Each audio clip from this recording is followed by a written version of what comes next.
Assalamualaikum warahmatullahi wabarakatuh. Kembali lagi dalam pelajaran bahasa Indonesia. Mudah-mudahan kalian selalu dalam keadaan baik. Amin amin ya rabbal alamin. Nah, langsung saja kita masuk ke materi yang selanjutnya, yaitu mengenai struktur dari negosiasi. Nah, langsung ya ke materi.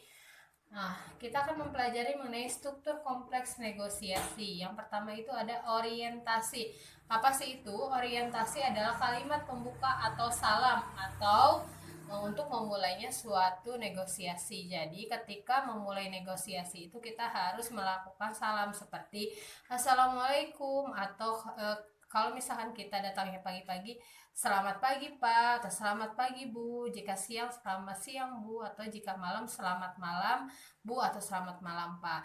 Nah, untuk yang kedua yaitu permintaan, suatu barang atau jasa yang akan dibeli oleh pembeli. Jadi barangnya itu apa yang akan dibeli? Contohnya misalkan kaos. Nah, jadi barang atau jasanya itu berupa kaos. Nah, untuk yang ketiga adalah pemenuhan atau bisa disebut kesanggupan barang atau jasa dari penjual yang diminta oleh pembeli. Jadi contohnya seperti ini, si pembeli misalkan bertanya kepada si penjual, Pak, apakah ada celana jeans di sini? Atau misalkan, Pak, ada kaos oblong. Nah, si penjual itu menjawab ada atau tidak.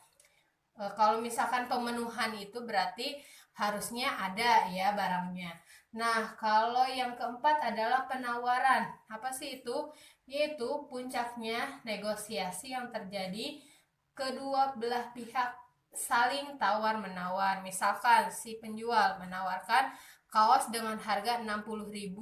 Nah, si pembeli menawar dengan harga 50.000. Nah, itu adalah saling tawar-menawar atau penawaran. Nah, yang kelima, persetujuan, kesepakatan antara kedua belah pihak terhadap negosiasi yang telah dilakukan.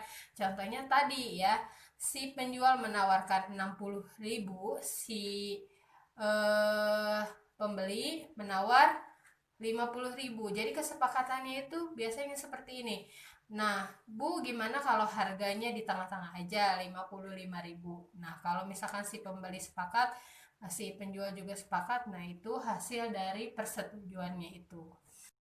Nah, untuk yang keenam yaitu pembelian. Biasanya itu pembelian keputusan konsumen jadi menyetujui negosiasi atau tidak. Nah, kan tadi negosiasinya itu di akhir si pedagangnya menyebutkan harga 55.000. Nah, jadi si pembelinya setuju atau tidak. Nah, itu untuk pembeli.